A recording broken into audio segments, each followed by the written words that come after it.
Everyone, कैसे हैं आप सभी। आई होप आप सभी ठीक होंगे।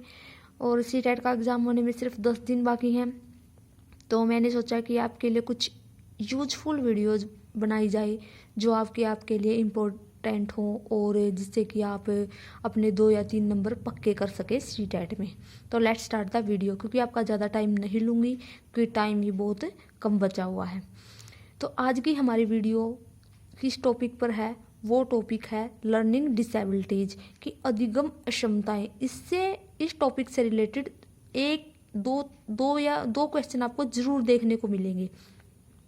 तो वैसे तो 2 या 3 ही डिसेबिलिटीज आती हैं, लेकिन आज मैं आपको सारी करवा दूंगी। सारी डिसेबिलिटीज आपको करवा देती हूँ। अगर कोई भी डिसेबिलिटीज आती हैं, लर्निंग डिसेबिलिटी, तो आपका क्वेश्चन गलत ना हो।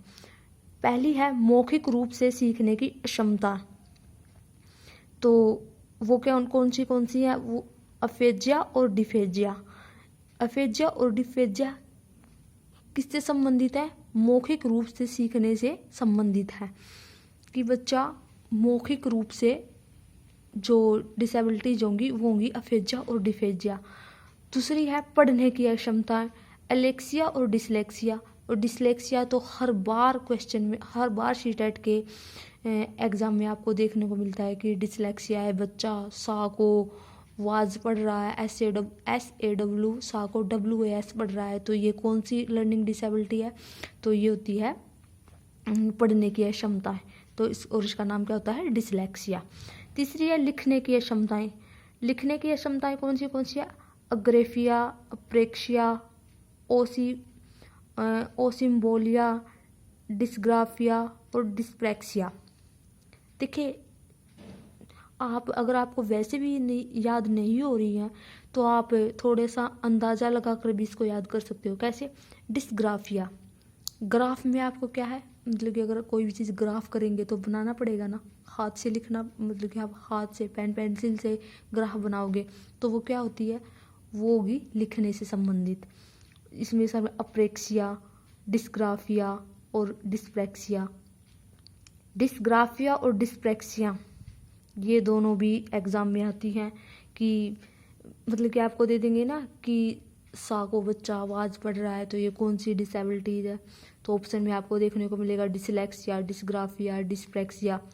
तो आपका सही आंसर क्या होगा? डिसलेक्सिया। वो क्या है? पढ़ने से संबंधित है बच्चा, जिसमें जैसे कि वो तारे ज़मीन पर थी, वो मूवी इसलिए दिखाई गई थी क्योंकि उसमें बच्चे को डिसलेक्सिया था। बच्चे वो सारे अक्सर इधर उधर भागते थे उस मूवी में। अगर आपने नहीं देखी है तो प्लीज़ देखिए।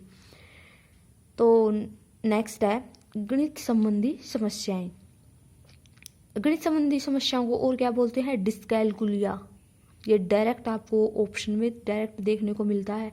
ये नहीं बताएंगे कि गणित संबंधी समस्याएं क्या हैं, सिर्फ आपको डिस्कैलकुलिया बता देंगे। तो डिस्कैलकुलिया से भी आप वर्ड से ही पता लग जाता है कि डिस्कैलकुलिया, कैलकुलिया मतलब कैलकुलेशन से आप कैलकुलिया बना होगा कुछ इस तरीके से। तो डिस्कैलकुलिया क्या होगी? गणित से संबंधित। डिस्ग्राफिया ग्राफ में क्या है? लिखना पड़ता है। डिस्कैलकुलिया में क्या है? आपको कैलकुलेशन से आप बता सकते हो। डिस्ग्राफ में क्या आपको ग्राफ बनाना पड़ रहा है, तो आप लिखने से संबंधित कर सकते हो। और डिस्कैलकुलिया को आप कैलकुलेशन आप हिंट के तौर पर ले सकते हो, जिससे कि डिस्कैलकुलिया आपकी गणित संबंधी समस्याएं हो जाएगी। तो इसमें क्या है? वर्बल डिस्कैलकुलिया, ये आप देख लिए 3-4-5 लिखी हुई हैं। वैसे आपको ये अलग अलग नहीं पूछी जाती, इनकी अलग अलग सिम्टम्स हैं, लेकिन सिर्फ आपको डायरेक्ट पूछी जाती है कि गणित संबंधी समस्या कौन सी है, वो होती है डिस्कैलकुलिया। तो आप इनको सिर्फ याद कर लेना, और जिससे आपके 2 या 3 क्वेश्चन आपके नंबर सेव हो जाएंगे। ठीक है, प्लीज़ आप इनको याद जरूर कर लेना। मैं आपको इम्पोर्टेंट बता देती हूँ कि जो अब तक एग्ज़ाम में देखने को मिली है। एक तो डिसलेक्सिया जो कि पढ़ने से संबंधित है, डिस्ग्राफिया और डिस्प्रैक्सिया लिखने से संबंधित है, और गणित में डिस्कैलकुलिया देखने को मिली है डायरेक्ट, लेकिन ये जो अलग अलग लिखी हुई है ग्राफिकल, लैक्टिकल, इन सभी के नाम अभी तक नहीं आए हैं एग्ज़ाम में। नहीं दिए जाते ऑप्शन में, सिर्फ डिस्कैलकुलिया को ही दिया जाता है। तो प्लीज़ आप, ये तो 2 या 3 मिनट का ही काम है, आप प्लीज़ इनको याद कर लेना और अपने नंबर सेव कर लेना। 2 या 3 नंबर आपके ज़रूर आ सकते हैं।